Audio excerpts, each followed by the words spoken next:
दुनिया का कितना भी दरिद्र व्यक्ति हो,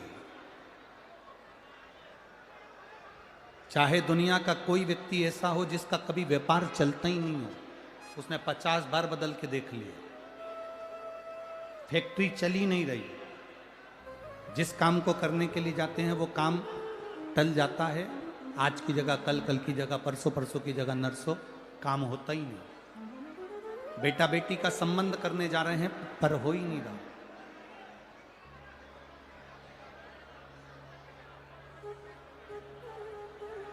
कितना भी दरिद्र से दरिद्र व्यक्ति हो, कितना भी दीन से दीन व्यक्ति हो, एक नियम वो अगर अपनी जिंदगी में बना ले, प्रदोष काल में, प्रदोष के समय पर बेलपत्री के वृक्ष के नीचे एक बार जाकर नमन करना और प्रदोष काल में शंकर भगवान के मंदिर में दिया लगाना, ये दो चीजें अगर वो 3 महीना भी लगातार कर ले तो उसके जीवन में कभी कोई समस्या आ ही नहीं सकती, कोई दुख आ ही नहीं सकता। एक नियम बना, जब कोई कहते तुम्हारे जीवन में कष्ट ही कष्ट है, तब एक काम चालू करो, शिव की आराधना।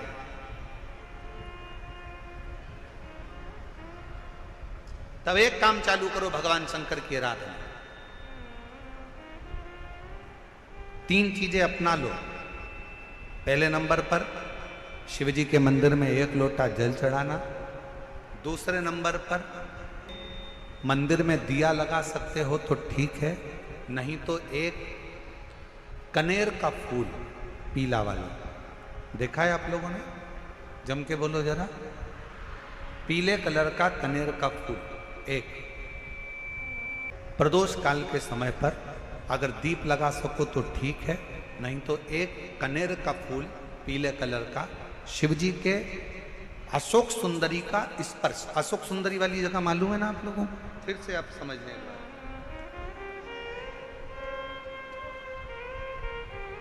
ये शिवलिंग, जलाधारी, ये चरण, राइट में गणेश जी, लेफ्ट में कार्तिकेय जी, मध्य भाग में जो एक मोटी सी लाइन होती है वो अशोक सुंदरी का स्थान होता है।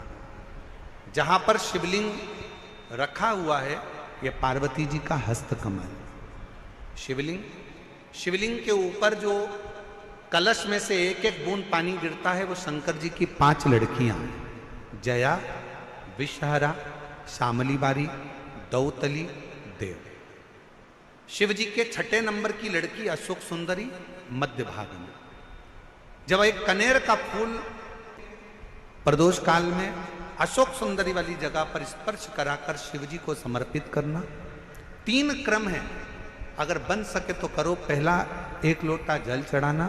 दूसरे नंबर पर अगर बहुत ज्यादा तकलीफ की जिंदगी चल रही हो, बहुत कष्टमय जीवन चल रहा हो और सब ने कह दिया कि तुम्हारी किस्मत में तो धक्के ही लिखे हैं, केवल आप धक्के ही खाओगे, तो एक कनेर का पुष्प प्रदोष काल में अशोक सुंदरी का स्पर्श कराकर शिवलिंग पर चढ़ाओ और शिव की आराधना और दिल से बाबा को पुकारते रहो, श्री शिवाय नमस्तुभ्यं, श्री शिवाय नमस्तुभ्यं। और मेरी जीजियों, मेरे जीजाओं, मेरी बेटियों, बेटाओं, मेरी माताओं, एक बात और आपसे कहना चाहता हूं। जब आप पशुपतिनाथ का व्रत करो ना,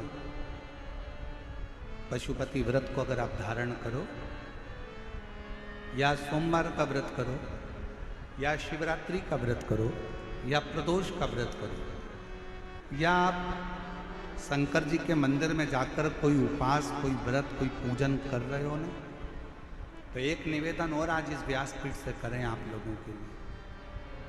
आपकी पूजन की थाली में सब कुछ है, सब कुछ। और जो आपके पास में बैठकर पूजन कर रही है उसकी थाली में अगर कोई कमी रह गई है ना, तो शिव महापुराण ये भी कहती है कि शंकर के सामने बैठकर किसी की पूजन की थाली में भी कमी मत देखो, बन सके अपनी पूजन की थाली में से थोड़ा सा सामान उसकी थाली में रख दो, प्रयास करना कि वो कमी ना देखी जाए। अगर हम भगवान की साक्षी में भी अगर कमी देखेंगे तो हमारे जीवन में कमियां बढ़ती चली जाए। हम क्यों कमी? हे गुरुजी, हमारी टेम्परेरी नौकरी है, बहुत कष्ट में हम, क्या करें हम? कहीं मत जाओ, तुम्हारे नजदीक में जो शंकर का मंदिर है उस मंदिर में जाकर झाड़ू लगाना प्रारंभ कर दो। तुम्हारे शिव जी के मंदिर में कहीं पोछा लगाना प्रारंभ कर दो। तुम्हारे शंकर के मंदिर में थोड़ा सा चंदन घिसना प्रारंभ कर दो। नौकरी पर जाओ, ड्यूटी पर जाओ, बच्चों को संभालो, परिवार को संभालो, उसमें से थोड़ा सा समय शंकर जी को देना प्रारंभ करो। थोड़ा सा समय निकालना शिव जी के लिए, थोड़ा सा समय। ए गुरुजी, अभी मेरी तनख्वाह तो मात्र 8,000 रुपए मिलती है, प्राइवेट जॉब कर रहा हूं, परिवार बड़ा है, गुरुदेव दिल्ली जैसे शहर में रह रहा हूं, बहुत दुख का जीवन चल रहा है, क्या करूं? किसी को हाथ नहीं दिखाना, किसी को पत्रिका नहीं दिखाना, किसी को भाग्य नहीं दिखाना, अब जो कुछ दिखाना अपने शंकर को दिखाना, उसके मंदिर में सेवा करना प्रारंभ करो। और मेरे बाबा तेरी सबसे बढ़िया, यदि कोई एक बार भी शिवालय की ओर चले जाता है, शंकर की ओर बढ़ जाता है, शिवालय की ओर बढ़ जाता है, तो उसके पितर, उसके पूर्वज और उसके जीवन में कितने भी दोष हों, वो सारे के सारे दोष समाप्त होते चले जाते, सारे दोष। और शायद इसीलिए शिवजी पर चढ़ाया गया एक लोटा जल हमारे घर का पितृदोष हो चाहे अन्य दोष हो, वो भी समाप्त कर देता। कितना सुंदर कहा है। जब जिंदगी बहुत संघर्ष में चल रही हो, बहुत दुख का जीवन चल रहा हो, बहुत कष्ट का जीवन चल रहा हो, बहुत कष्टमय जीवन चल रहा हो, तब शमी के 5 पत्ते, शमी के 5 पत्ते एक दुर्वा के साथ एक अक्षत चावल का एक दाना, वो भी हल्दी में भिंगोया हुआ हो या केसर में भिंगोया हुआ हो, शमी पत्र 5, एक दुर्वा, एक चावल का दाना, जो दिल से हृदय से बेलपत्री के वृक्ष के नीचे पार्थिव लिंग का निर्माण कर कर मट्टी का शिवलिंग बनाकर प्रदोष काल में, मतलब शाम के समय पर शिवलिंग बनाकर उस पे जल चढ़ाकर, जो ये 5 शमी का पत्र, एक दुर्वा और एक चावल का दाना, अपनी कामना कर कर, जो दुख चल रहा है बाबा से विनय कर कर एक एक पत्ता जब समर्पित कर दे, फिर एक दुर्वा समर्पित कर दे, फिर एक चावल का दाना समर्पित कर दे और बाबा का वहीं पर पुनः विसर्जन कर दे, 3 महीना तो जाने दो, 15 दिन के अंदर वो दुख कटता जरूर है, चाहे कोई भी दुख, किसी भी तरह का दुख क्यों हो। एक बेलपत्र के वृक्ष की परिक्रमा करने वाले को हजारों अश्वमेध यज्ञ का फल प्राप्त हो जाता है, हजारों अश्वमेध यज्ञ का फल प्राप्त हो जाता है। उसी तरह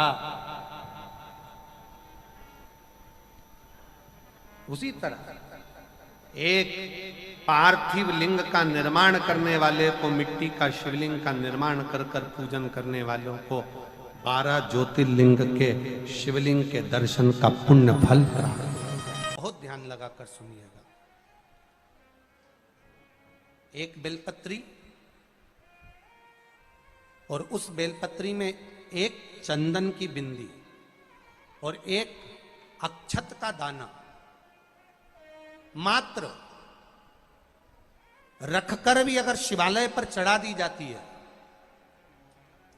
एक बेलपत्री, एक चंदन का बिंदी, और चंदन फिर निवेदन करेंगे। आज के जमाने में तुम लोग सब घिसा घिसाया पड़ा पड़ाया डब्बी का सामान ले लेकर, वो नहीं, चंदन की एक मुठिया रखो, थोड़ा सा भी घिसो, जरा सा भी घिसो, उसकी एक बिंदी और एक चावल का दाना जब हम भगवान देवाधिदेव महादेव को समर्पित करते हैं, अपनी कामना कर कर समर्पित करते हैं, तो निश्चितता है, महापुराण की कथा कहती है शंकर भगवान उसका फल शीघ्र प्रदान कर देते हैं। भले आपने कुछ करा ना करा, उसका फल तुम्हें मिल जाता है। में जाना, लोटा भरकर जल समर्पित करना, और कभी तुम्हारे जीवन में अगर तुमको लग रहा है कि मैं दुखों से पीछा छूट ही नहीं रहा, तब उस जगह पर बेलपत्री के मध्य भाग में पीला चंदन, ये जो पत्ती है और ये दो पत्ती हैं, ये बड़ी पत्ती और ये बीच की जो दो पत्ती हैं, इसके बीच में जो डंडी का भाग रहता है,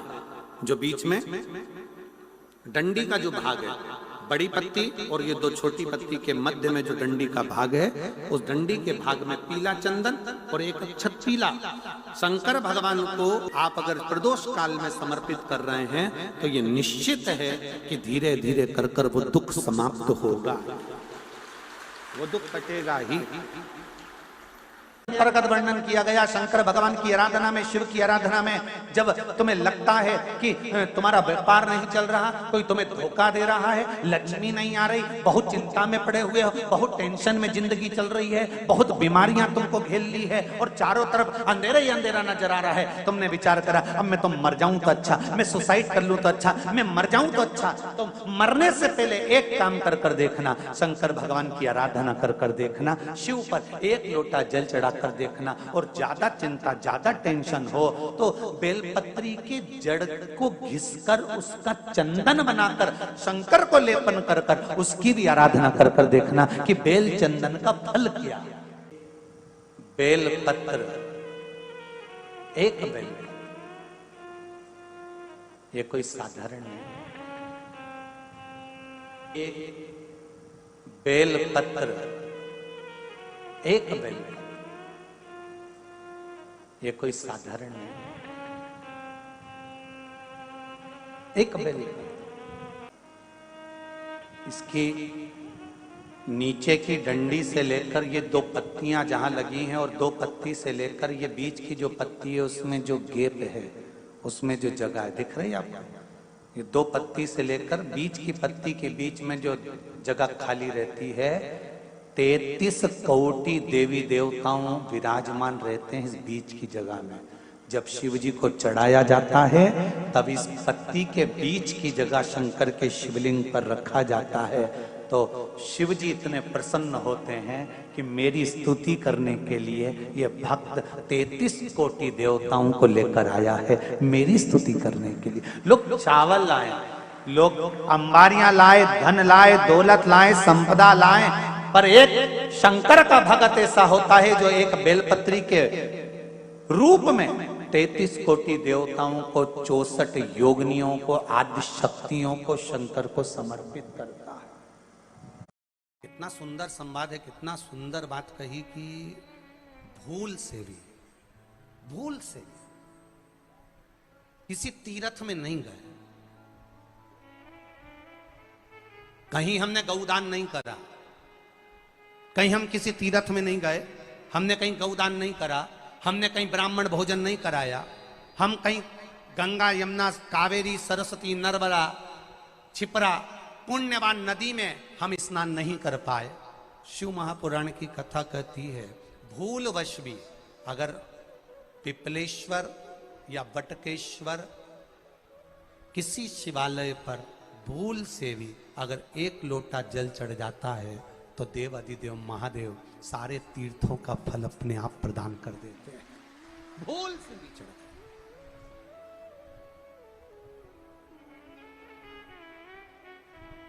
एकांतेश्वर महादेव किसी तीर्थ में नहीं गए, कहीं हमने गौदान नहीं करा, कहीं हम किसी तीर्थ में नहीं गए, हमने कहीं गौदान नहीं करा, हमने कहीं ब्राह्मण भोजन नहीं कराया, हम कहीं गंगा यमुना कावेरी सरस्वती नर्मदा छिपरा पुण्यवान नदी में हम स्नान नहीं कर पाए। शिव महापुराण की कथा कहती है भूलवश भी अगर पिपलेश्वर या बटकेश्वर किसी शिवालय पर भूल से भी अगर एक लोटा जल चढ़ जाता है तो देव अधिदेव महादेव सारे तीर्थों का फल अपने आप प्रदान कर देते हैं। भूल से भी चढ़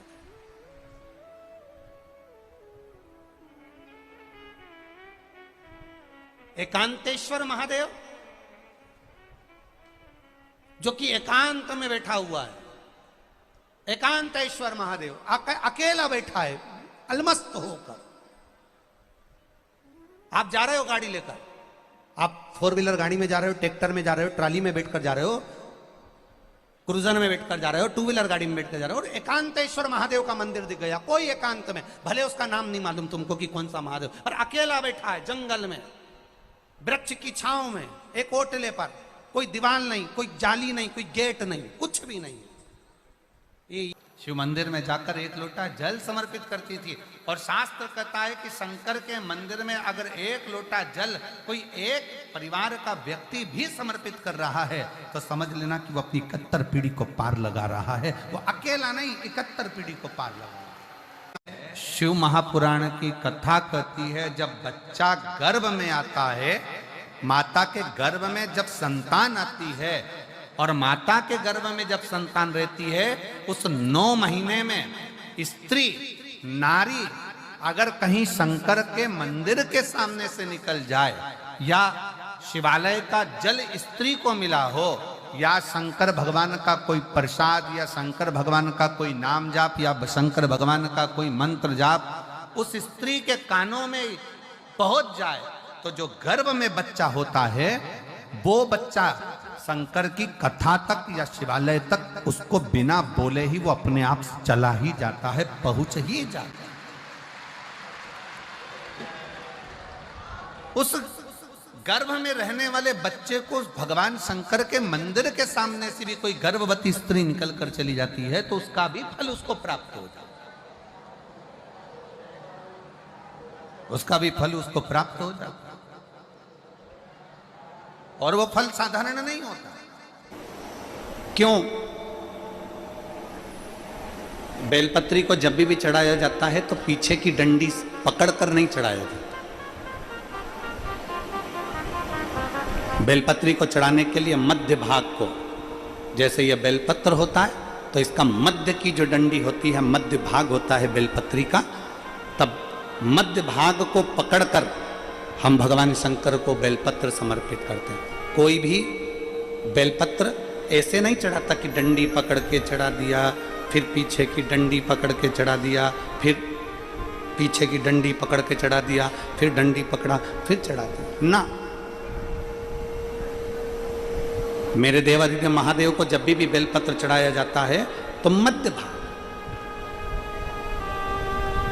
पीछे की डंडी पकड़कर नहीं, मध्य भाग से भगवान शंकर को बेलपत्र समर्पित किया जाता। मध्य भाग से जब भी पकड़ेंगे तो मध्य भाग को पकड़कर बेलपत्र समर्पित करेंगे। क्यों?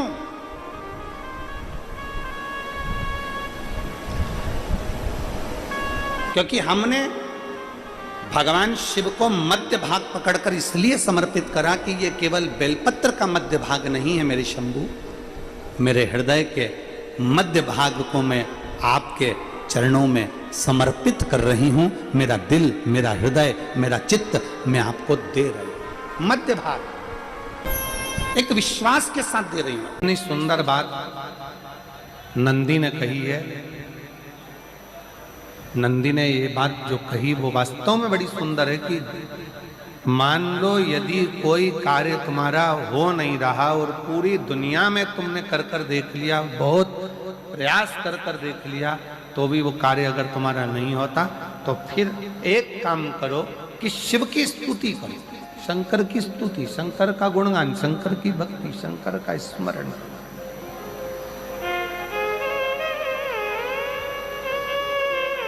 फिर शिव की स्तुति करिए, शंकर से विनय करिए, शंकर से निवेदन करिए, शंकर का गुणगान करिए।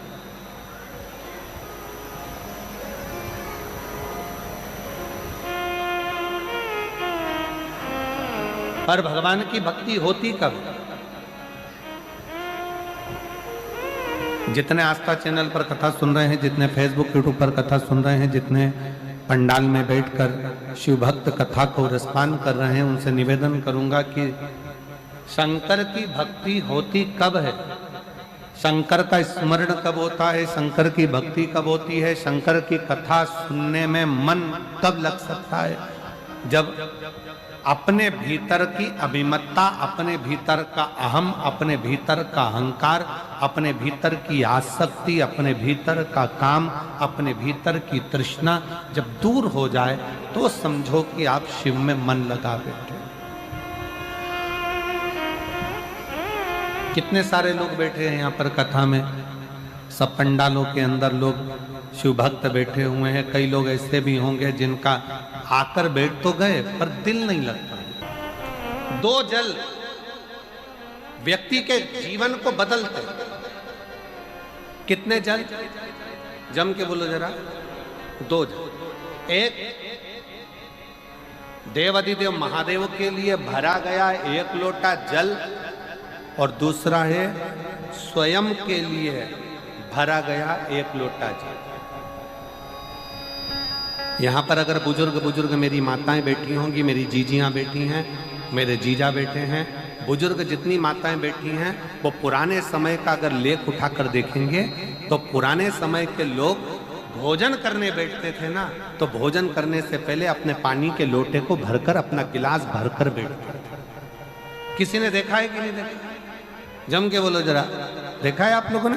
पुराने समय के लोग जब भोजन करने बैठते थे, पुराने समय के लोग जब भोजन करने बैठते थे तो अपना पानी का गिलास, अपना पानी का लोटा पहले भरकर आसन लग जाता था। बहू आसन लगा देती थी, बहू खाना बना देती थी, घर की पत्नी खाना बना देती थी, भोजन बना देती थी, घर के लोग भोजन दे देते थे। थाली कोई भी लगा कर ला कर दे, थाली कोई सजा कर ला कर दे, पर घर का जो व्यक्ति खाना खाने बैठता था, भोजन करने बैठता था, वो अपना पानी स्वयं भर कर बैठता।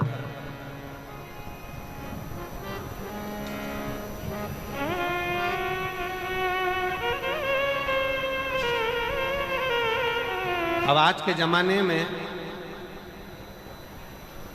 दुनिया के लोग कहते हैं मैं दुकान चला रहा हूं, दुनिया के लोग कहते हैं मैं घर चला रहा हूं, दुनिया के लोग कहते हैं मैं ये कर रहा हूं। तुम अपना खुद का पानी भरकर तो बैठ नहीं रहे और कह रहे हो कि घर चला रहा हूं। 2 जगह का जल व्यक्ति के जीवन को बदल देता है। एक शिव के लिए भरा गया जल और दूसरा स्वयं के लिए भरा गया जल। स्वयं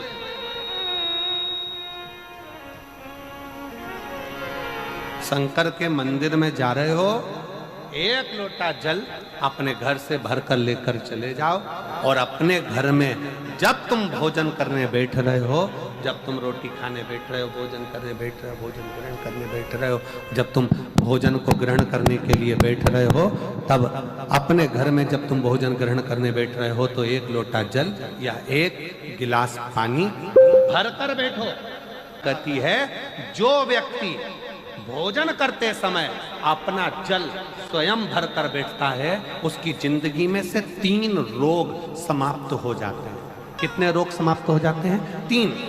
पहला, अपना जल स्वयं भरकर बैठने वाले के घुटने का कभी भी डॉक्टर उसके घुटने बदलने का बोलेगा ही नहीं, घुटना बदल ही नहीं सकता।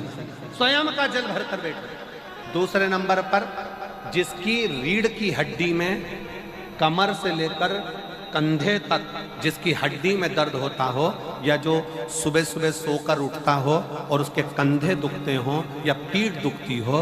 दूसरे नंबर का रीढ़ की हड्डी का दर्द। और तीसरे नंबर का डॉक्टर को दवाई खा खा कर परेशान हो गए और आधा सिर का रोग, भुकुटी, ये भौएं दुखती हो, सिर दुखता हो, ये कान के पास का दर्द होता हो, तो अपना भोजन करते समय अपना पानी स्वयं भर कर बैठो, आपको ये 3 रोग से मुक्ति अपने आप मिलना प्रारंभ हो अपने आप।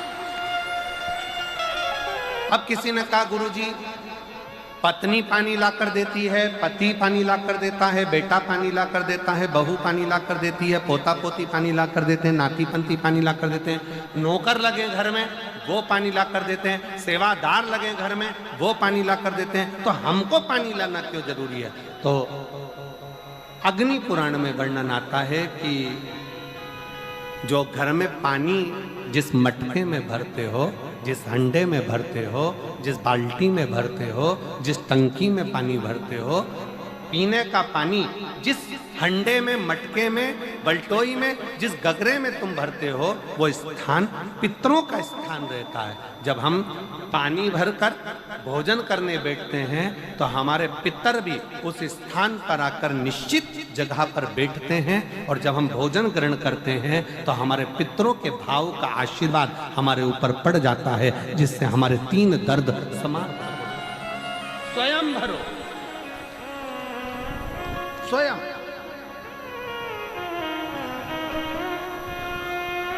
अब आज का जमाना इतना विचित्र है कि नौकर चाकर, परिवार, घर इतना बड़ा हो गया।